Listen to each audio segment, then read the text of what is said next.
the time. Baby, we meant to be. You got me smiling all the time. So what kind of herpes do you have? I have herpes simplex 1, which is commonly considered only oral. Like type 1 is considered oral herpes and type 2 is considered genital, but either or can be transmitted to like either place. So you could have type 1, herpes simplex 1, like down below the belt, or you could have type 2 in your mouth.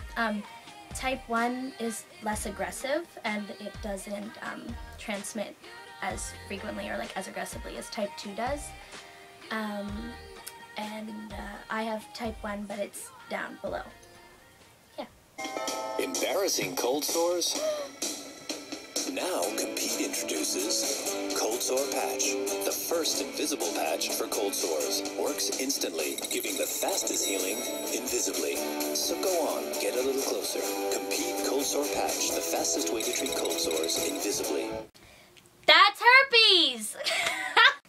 But no, seriously. That commercial is an absolutely perfect example of the huge stigmatism and misconceptions that come along with herpes.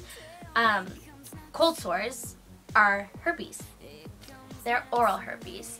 This commercial is an incredible example because they would never say, oh, like here's whatever brand it is, this will get rid of your herpes. They would never say that. They have to say cold sore. You only ever hear people saying herpes when they're referring to genital herpes, and there's just this stigma and like it's never explained. They'll say, oh yeah, like you have a cold sore, that's no big deal, like whatever. But if somebody has herpes, like, oh, they have to be gross or dirty. Like if you look on Google, if you type it in, people with herpes are, first 2 things that pop up. I dare you to try it when you go home. First 2 things that pop up. People with herpes are gross. People with herpes are dirty. But the girl in the commercial, did she look gross? Did she look dirty? No, but she has herpes. Yeah, think about that.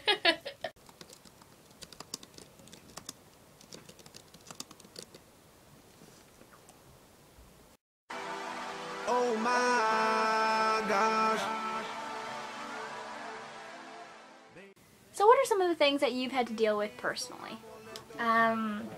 I've had quite a few, like, misconceptions and stuff like that I've had to deal with. The first one, maybe, that you cannot share a drink with me.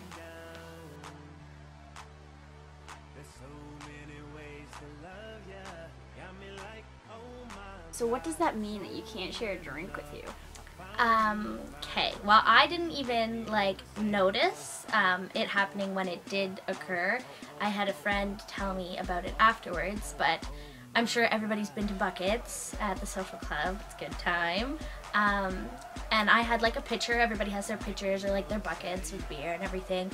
And a bunch of us were sitting, and I had a couple friends with me, and I was like, hey, like, I just got this like new drink. I can't remember what it's called now, but I was like, you should try it. And I had like 2 straws in my pitcher, and I like passed it over for like my friends to try.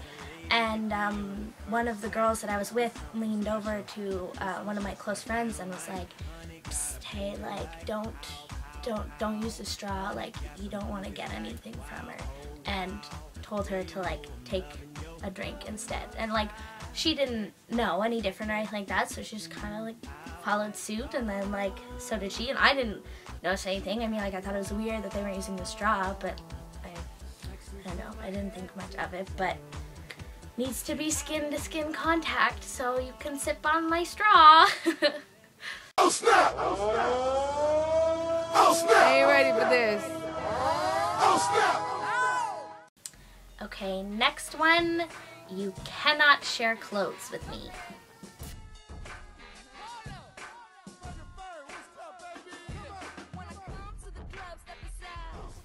Why can't you share clothes with anybody?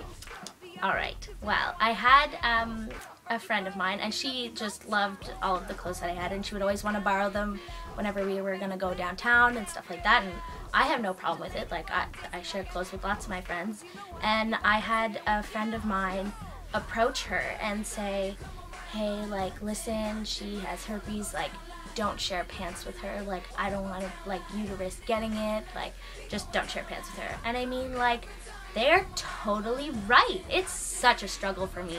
When I go shopping and I try a pair of pants on and then they don't fit, I have to go bring them back to the salesperson and be like, I'm sorry, like, you're gonna have to burn these. They're no good now. No. When the pimp's in the crib, ma, drop it like it's hot. Drop it like it's hot. Drop it like it's hot. When the pigs try to get at you. If you come to my house, don't use my bathroom.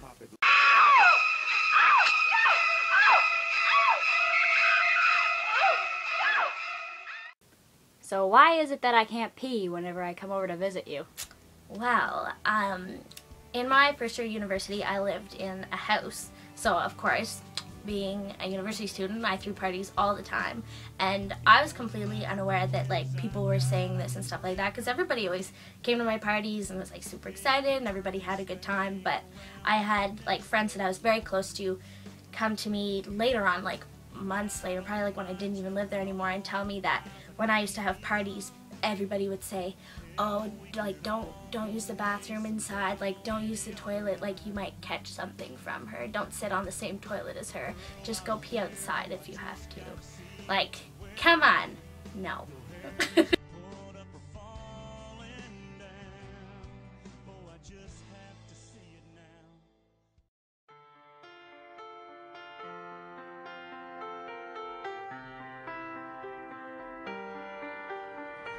I let it fall, my heart, and as it fell, you rose to claim it. It was dark, and I was over. What do you personally think the worst misconception or stigma is that you've had to deal with?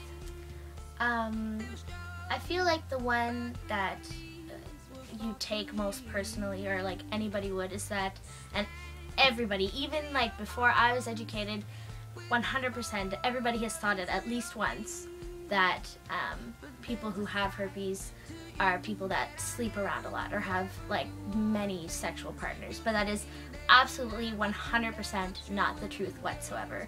Like, I can speak personally. I got it from my boyfriend at the time, like not anymore, but people can be born with it, like it can be passed on at birth, so you could have it and it lay dormant for maybe your entire life and you don't know. You could get it from, I'm sure your chances are raised if you have many sexual partners, but even still, you could sleep with many people and never get it. It can absolutely 100% happen to anybody.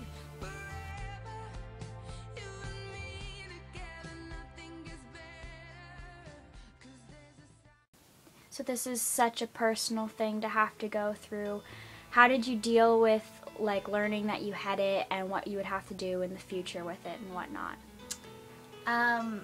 I'm just gonna be completely honest. I was an absolute wreck. I was a disaster. I'm from PEI, and PEI is a very tiny island, and everybody is very curious and feels that it's like their personal right to know everybody's business, and that was a very, very big part in like my story, I guess. When I found out, I became severely, I would say, depressed. I stopped going to school or classes, and like in my first outbreak, I couldn't come to terms with the fact that I of course knew what it was. I had done tons of research and stuff, but I couldn't come to terms with it, and I wouldn't admit it to myself. So I let myself be sick, and I let myself get a lot worse, until I finally went to the doctor and I got medicine, and it got all taken care of and cleared up. But it was more like the emotional part was a lot tougher to deal with than the physical, because the physical passed but the emotional didn't.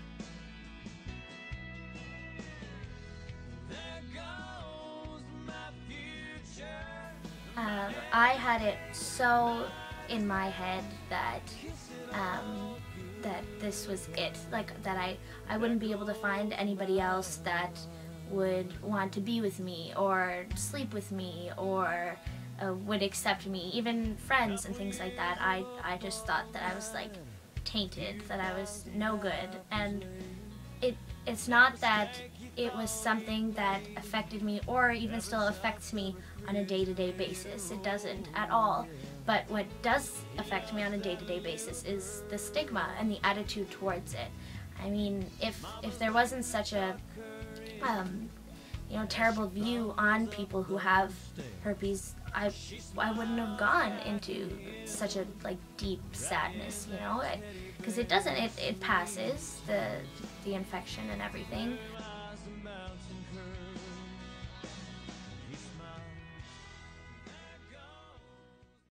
But it took me a long time to get to the place that I am now. It was almost 2 years ago that I found out that I had it. And PEI being such a small place, like I said earlier, and everybody wanting to know everybody's business, it was a really big deal for me. It was a really hard thing to overcome. I wasn't even ready to say it out loud to myself alone in my room for a long time, but things sort of just spun completely out of my control. I of course told people that I was very close to in the beginning, and family and things like that, because everybody needs a support group. And somehow it seemed like the entire island was finding out. You know, rumors were being spread, and I would meet friends. Like, I made a friend at work, and as soon as people found out that we were friends, tons of people were pummeling her with questions all the time, being like, so, like, is it true? Does she have herpes?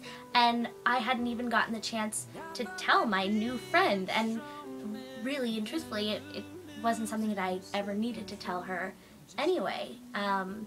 Probably the worst experience I ever had with all of this was my dad finding out. Me and my dad are very, very close. I love him dearly. He's the sweetest little man. And it was probably the hardest thing for me to bring myself to tell him. I told my mom right away. I would tell my mom everything, but I just felt like I was going to break my dad's heart, even though it was not something that I should have to be ashamed of. Anyway, I remember getting a phone call, and it was my dad, and he sounded really like shaken up, and I was worried. I didn't know what was going on, and he said, "Alien, I have to tell you something, and it's really hard for me to tell you." And I said, "Of course, like, what is it? Please tell me." And he said, "There's this really nasty rumor I heard about you going around. I was walking on the university." He fixes instruments, so he was dropping off instruments, and he said, and I overheard some people talking, and I don't know, Aliena, and I automatically, of course, I knew exactly what he was talking about, and my heart literally just broke. And before he could even say what the rumor was, I was like, "Papa, I have to tell you, like, it's true." And that was the hardest thing I ever had to go through, because nobody should have to deal with that. It completely isn't anyone else's story to tell but mine, and it took me a long time to be able to sit here and talk in front of this camera and tell everybody, but that's the problem with taboo topics like this, ones that have a stigma attached to them, is that it's juicy gossip, and everybody wants to know and everybody wants to find out.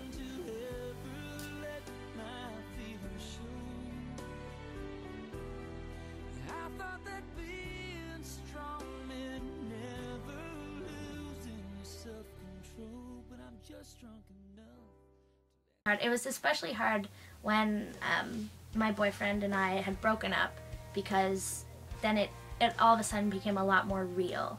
I didn't have somebody that I could share it with, and I didn't feel like I was certain if I could find somebody else that would understand or would be accepting of it or anything like that. But I promise to anybody who does have it, or to anybody who meets somebody who has it and they don't, you can totally find somebody who's accepting of it. I've had some absolutely amazing experiences.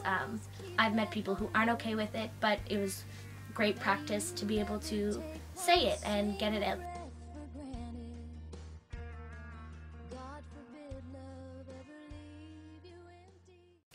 So are there any last thoughts that you'd like to share with everyone?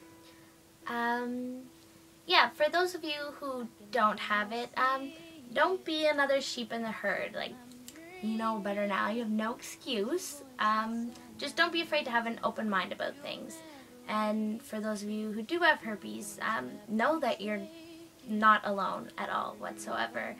You know, I'm very much a believer that you should always give somebody the choice. If you do know about your condition, even if it's not something that they're okay with, they'll always appreciate your honesty. And I just hope that now that I've shared my story, you won't be afraid to tell yours. Always gonna be an uphill battle. Sometimes I'm gonna have to